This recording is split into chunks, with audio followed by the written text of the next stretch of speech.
The Matrix has many layers.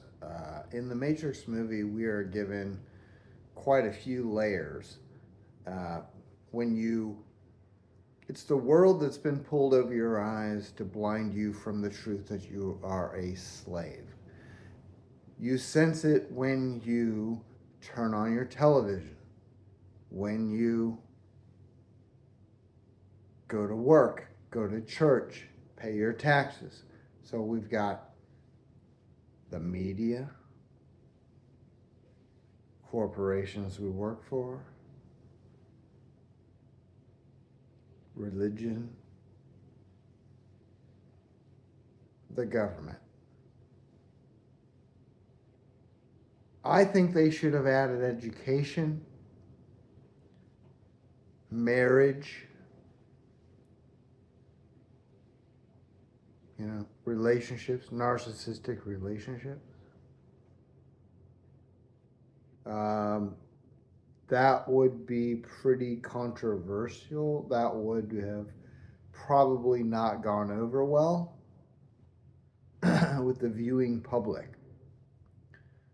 But I think it's safe to add those in.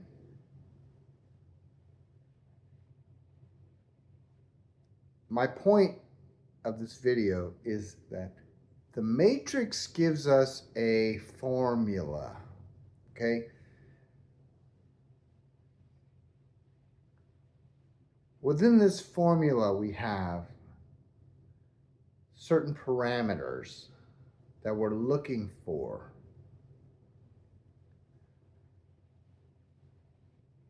This is about a cult intervention. Neo is in a cult where he's being infantilized,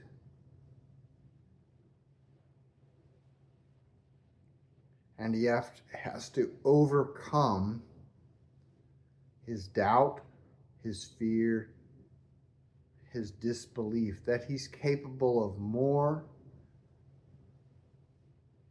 than he knows, which is exactly what Gandalf says about Bilbo Baggins. So this is not a new myth. We've been infantilized by our culture for thousands of years. I mean, this goes back to agricultural revolution.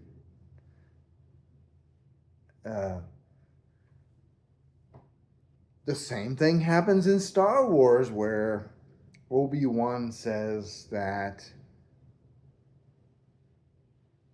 Luke, you've taken your first step into a larger world. See, he's been living in an infantilized world, an encapsulated world, cut off from reality, just like the people in the Matrix. The hobbits in The Hobbit and the Lord of the Rings, they live in an encapsulated, infantile world. In fact, the hobbits represent people who have not fully developed. They are childlike. They are as tall as a child. They're barefoot. So this represents arrested development, and they live in an infantile, sort of incubated, encapsulated world of safety and comfort and pleasure, cut off from the rest of the world and everything that's going on. In a way, it represents what Noam Chomsky would call the manufactured consent. It keeps people from realizing the truth of reality,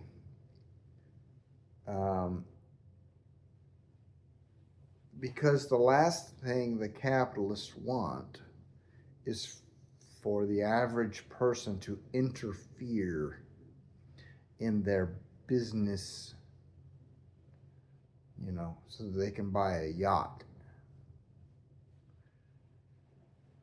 And so the American people, or people all over the world, are fed lies to keep them docile and obedient, to keep the stock market going, so the elites can make lots of money, so that people keep going to work every day and being exploited by corporations. This is perpetuated by religion, which tells you turn the other cheek and ask for another one. This is slave mentality. The media tells you, you need our products.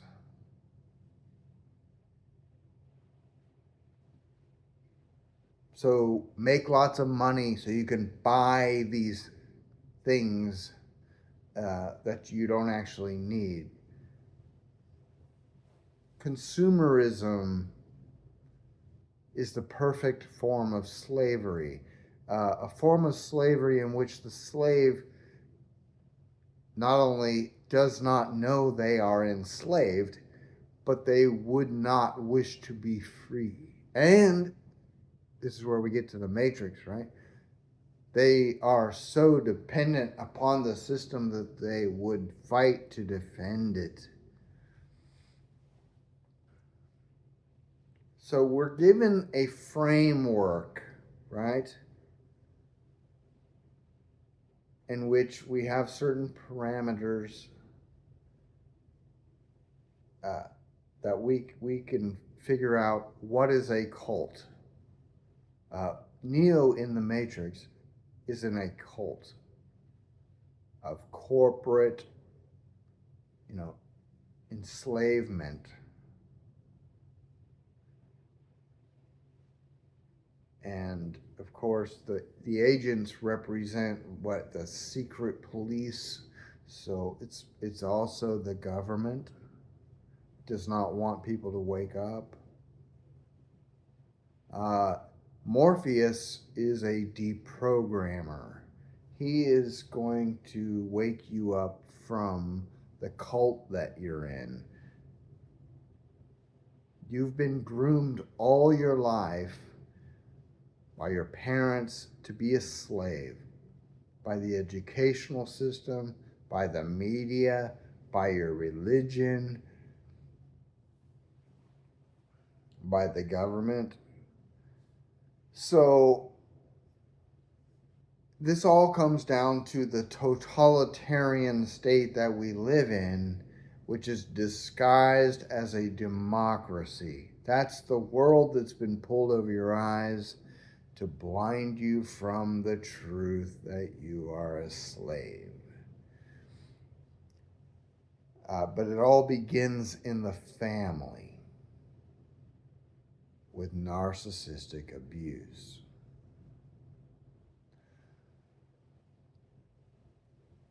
See, all of this enslavement, all of this exploitation, all of the manipulation,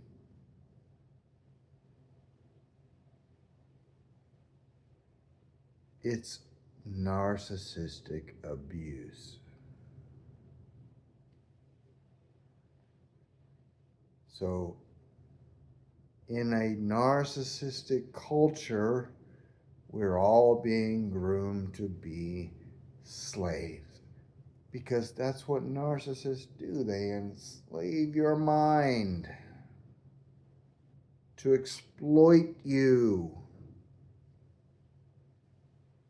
to make you into a source of supply.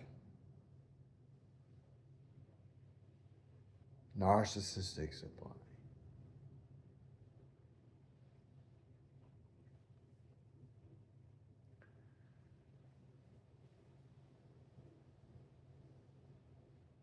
if you study cults and cult leaders, you're going to start to see that all the uh, aspects of cults absolutely reflect families. Okay, coercive control to control your behavior and your thoughts and your emotions, to control information.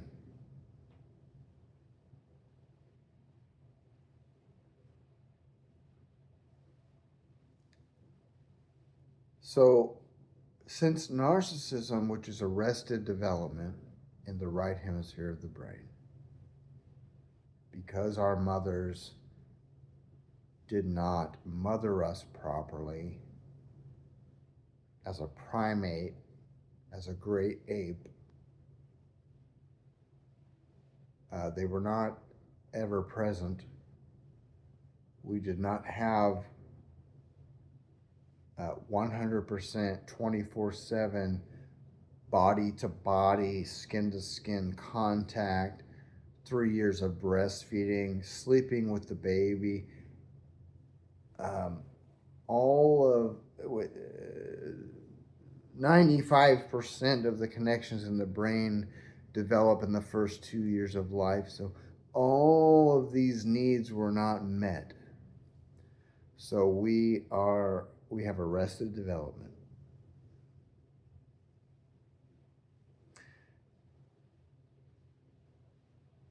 In the right hemisphere of the brain. So you're born with a left brain, which is greed, jealousy, a need for intimacy, exploitive, is you're exploiting the mother for her milk, a need for attention, adoration, admiration, appreciation, attention, all these narcissistic traits. Black and white thinking, good and evil, right and wrong, good and bad. All the defense mechanisms, projection and denial and enabling and self-aggrandizement, delusions,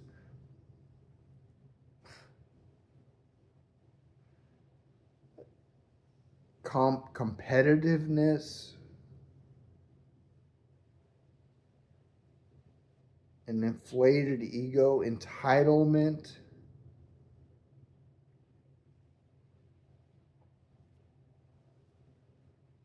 grandiosity. All these aspects of narcissism are the left hemisphere. You're born with those things.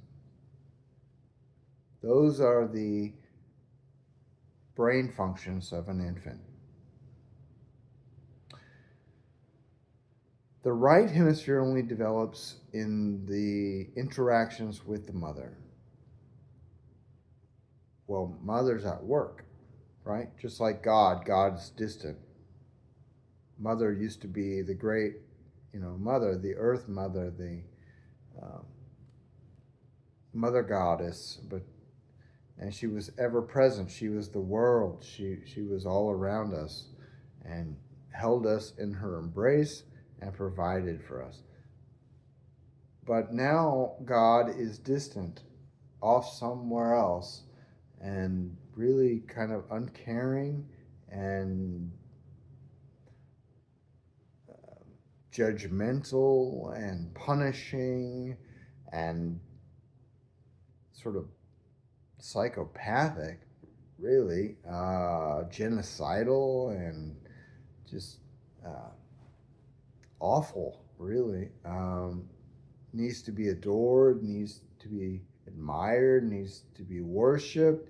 Well, that's a narcissist. So God has become a narcissist. So the mother goddess, has become a narcissist. Um, Neglectful, abandons his own son. So um, God is the internalization of the mother, the internal object. So, as God has changed over tens of thousands of years, uh, that's because mother has changed. And during industrialization, where mother was not present, she's in the factory, mother has become completely non existent. So, as you see the progression between Catholicism, Protestantism, the mother goddess Mary, who is really Isis, the Egyptian mother goddess, she's been stripped of her divinity and is just, a human. So the mother goddess has really dissolved and disappeared from our culture, from our religious the mythology of our culture.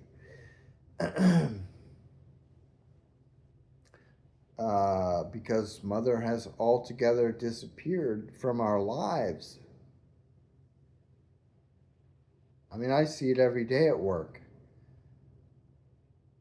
Women who have just given birth, they're back at work after 3 months of maternity leave, and like, you're not with your baby? Okay, she's just creating another narcissist. And they just keep pumping them out, one after another. And of course, the baby is nothing but a source of narcissistic supply for the mother. So the mother doesn't exist to care for the baby's needs. The baby exists to care for the mother's needs. I mean, we have lost all maternal instinct. And we've become completely insane as a culture.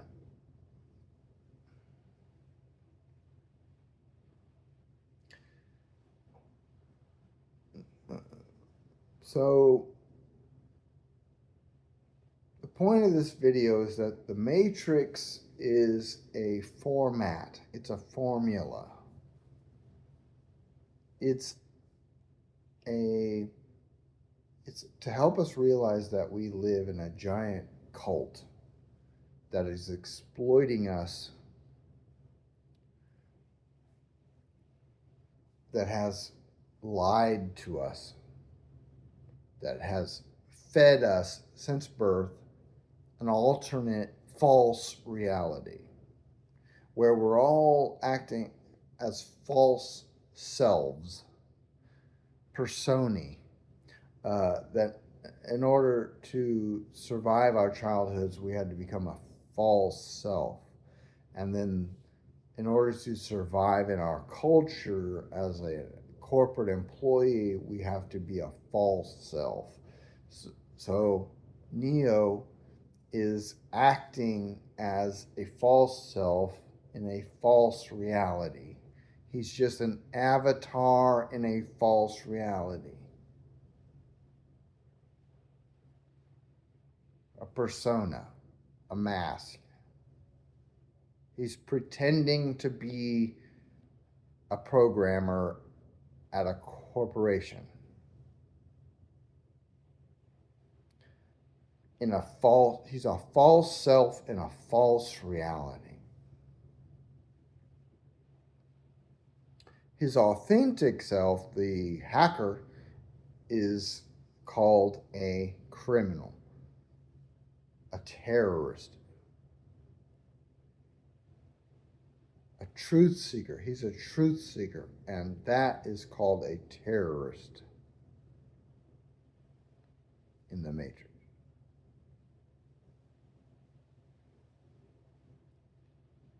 Morpheus is an Icarus, right? He's trying to bring fire from the gods. He's trying to bring truth to humanity, to free them from slavery.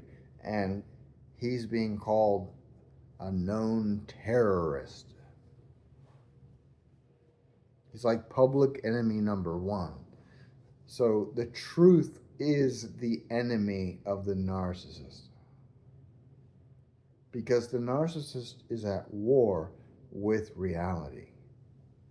The narcissist is creating a fantasy reality that flatters their ego.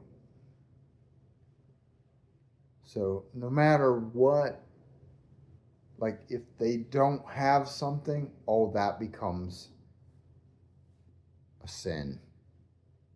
If they do have something, that becomes a virtue. So everything is ego-syntonic to the narcissist. So they're perfect and they are good. So if they are perfect and good, then someone has to be bad because they only think in black and white. The left hemisphere dominant, they only think in good and evil, black and white, right and wrong. The world is made of shades of gray, and only the right hemisphere realizes that. Only the right hemisphere sees that way, but the right hemisphere didn't develop because the mother wasn't around. So the left hemisphere way of thinking is you're either this or you're that. And if you're beautiful, you're good. And if you're ugly, you're bad. If you're beautiful, you're trustworthy. If you're ugly, then you're untrustworthy. So you're up to no good. You're a predator. This is where the beauty bias comes in. It's something that I now realize is a bias that I have suffered from my entire life because I was not a beautiful person. And I've been called evil, and I was thought of by my family as evil, for sure.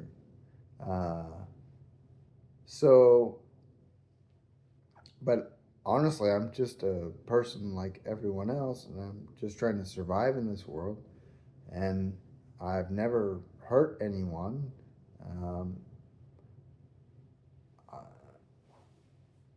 I don't consider myself to be perfect.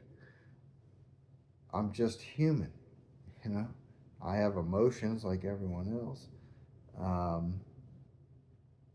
I have tried to have relationships, friendships, but at some point I realized that everyone's so narcissistic, and I eliminated narcissists from my life, and then I ended up with nobody. So I have just tried to educate myself with psychology and neuroscience to try to understand what has happened to our society and why do people act the way they do. And I did spend 5 years meditating, and I integrated my psyche. I integrated my shadow, and I encountered all the archetypes of the unconscious. And I got everybody working together on the same page, and I dealt with all of my trauma. Um, I overcame my mother complex. And if that's, I awakened to the truth of the world. And if that's not enlightenment, I don't know what enlightenment is. So, the point of this video is that the Matrix movie presents us with a cult deprogramming template that applies to all the institutions of our society. And I guess the biggest point of this video at this point, after all the things I've said, would be that enlightenment is not, what was it that Carl Jung said? Enlightenment is not imagining beings of light, but facing the darkness. Something like that, I'm paraphrasing.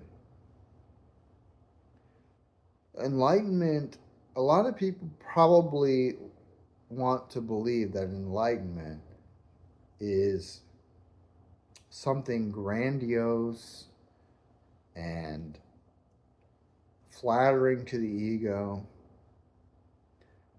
and that brings them into some sort of sphere of light and love. But that is not at all what enlightenment is. Enlightenment means awakening to one's true nature.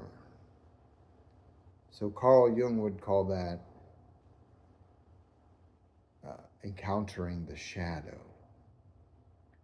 So enlightenment is actually darkness. I would call enlightenment disillusionment.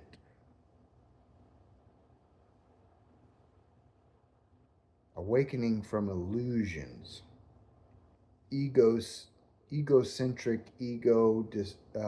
syntonic illusions, denial, fantasy,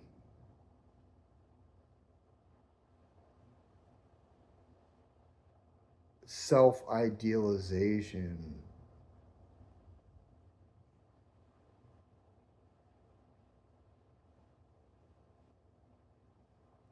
Enlightenment is awakening to the truth, which is what Neo does. He awakens to the true reality, which is horrifying.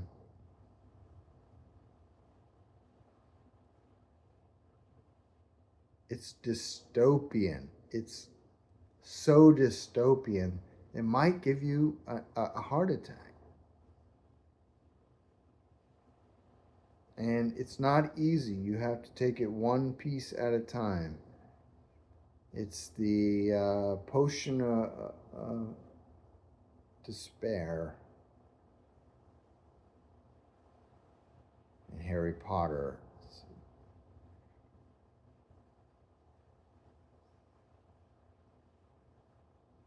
And there's nothing easy about it. There's nothing wonderful about it. It's the willingness to overcome your defense mechanisms. It's the willingness to face the truth of reality. And I would consider that the greatest accomplishment that anyone could achieve. Because until you wake up to reality, nothing matters. That's the only thing that matters. And it's the most horrifying, stress-inducing, and depressing thing that you could ever bring upon yourself. Carl Jung, he said that what you desire the most can only be found in the places you least want to look. So,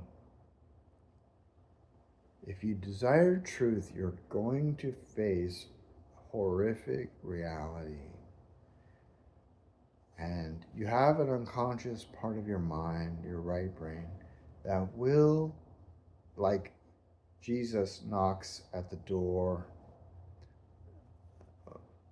it is knocking at your door. And it does want to show you things. And it will only give you what you're ready for. Because it doesn't want to kill you. But you have to be willing to ask for the truth. And none of it's going to be nice. But there's something addictive about the truth. And making sense of the world, making sense of your life. Like right now, I'm experiencing another awakening. My first awakening was my family's narcissistic and I've been a victim of abuse. And I was brainwashed and I was infantilized and I was taught to believe that there was something wrong with me. But now I'm having another awakening. Well, of course, I've also had the awakening that we don't live in a democracy, that corporations are brainwashing us to exploit us. So there's been monogamy, we're not monogamous as a culture, that we've been brainwashed by women so that they can exploit men to meet their narcissistic needs. There's a lot of matrices. In fact, matrix means woman. But now my awakening is realizing that because I was ugly my whole life, I have been subject to the beauty bias. So I've been demonized because I was not beautiful.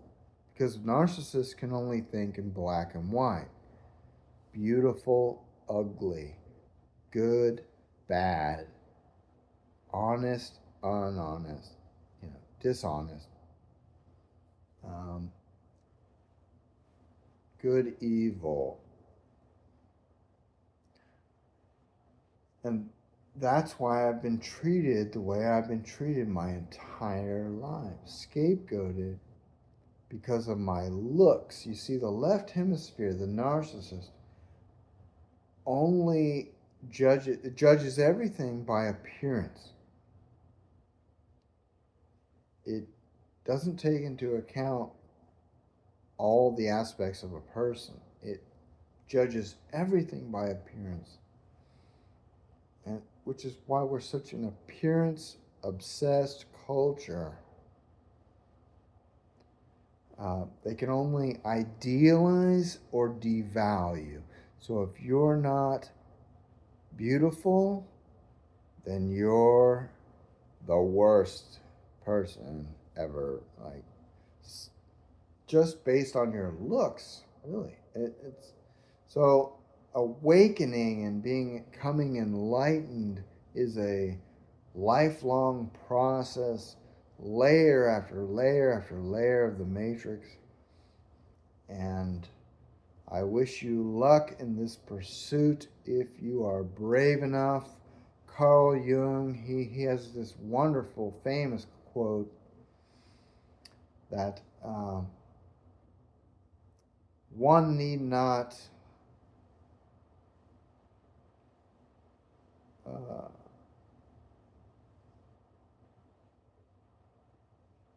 what was it?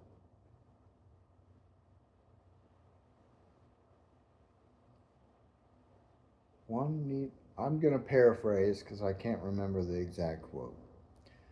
One need not face the truth alone, but one thing is for certain, someone will. And for those who go down the sunset road, do so with open eyes, for it is a task that daunts even the gods. Thanks for watching.